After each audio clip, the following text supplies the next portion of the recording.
Assalamualaikum warahmatullahi wabarakatuh.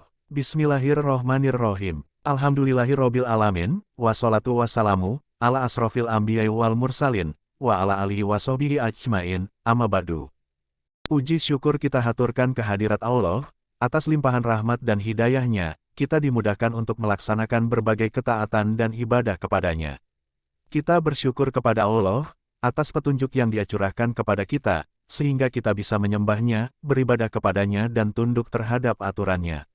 Betapa banyak manusia di alam ini yang tersesat, sehingga mereka tidak menyembah Allah, namun yang mereka sembah adalah setan. Mereka menyembah, namun salah sasaran. Kita dan mereka sama-sama ibadah. Bedanya, kita beribadah kepada Tuhan yang benar, Al-Haq. Sementara mereka beribadah kepada Tuhan yang batil, menyembah yang tidak layak untuk disembah. Hati dalam bahasa Arab disebut kolbu. Hati merupakan salah satu bagian yang sangat penting dalam tubuh manusia. Hati memiliki pengaruh yang besar dalam menentukan perilaku seseorang. Jika hatinya baik maka akan baik pula perilaku atau amalnya, dan begitu sebaliknya. Hati bisa memiliki penyakit seperti halnya anggota badan lainnya. Adapun penyakit hati menurut Islam ada banyak sekali jenisnya, mulai dari jenis penyakit hati yang ringan, sampai pada jenis penyakit hati yang sangat berat.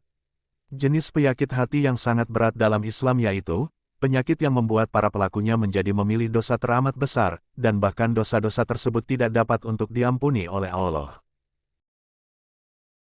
Allah menyatakan di dalam ayat, Wa amal ladina fi qulubihim maradun, fajadatum risan ila risihim, wa matu wahum kafiruna. Artinya, dan adapun orang-orang yang di dalam hati mereka ada penyakit, maka dengan surat itu bertambah kekafiran mereka, di samping kekafirannya yang telah ada, dan mereka mati dalam keadaan kafir. Quran Surat At-Taubah Surat ke-9, ayat 125. Adapun beberapa penyakit hati menurut Islam adalah, syirik, sombong, iri, dengki, ria, bakil atau kikir, dan kagum pada diri sendiri. Namun, mendapati penyakit pasti akan ada obatnya. Obat yang paling mujarab dalam menghadapi penyakit hati menurut Imam Ibnu Qayyim, ada beberapa cara mengatasi dan menyembuhkan penyakit hati, yaitu: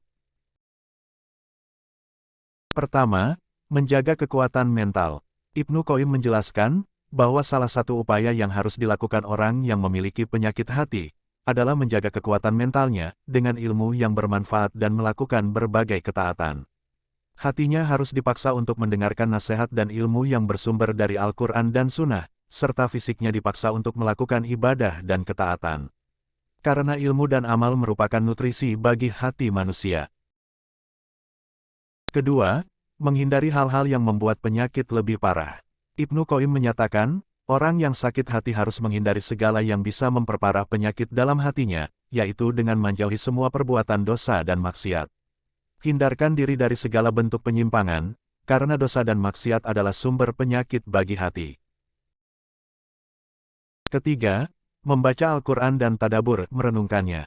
Ketika mulai merasa kesal dan sakit hati, cobalah untuk membaca Al-Quran dan tadabburi Quran agar mendapat ketenangan lahir dan batin. Keempat, rajin mengosongkan perut, saum. Rajin mengosongkan perut ini disarankan agar berpuasa, karena dengan berpuasa hawa nafsu Anda dapat terkendali dan yang pasti penyakit hati akan sedikit demi sedikit terkikis dan hilang.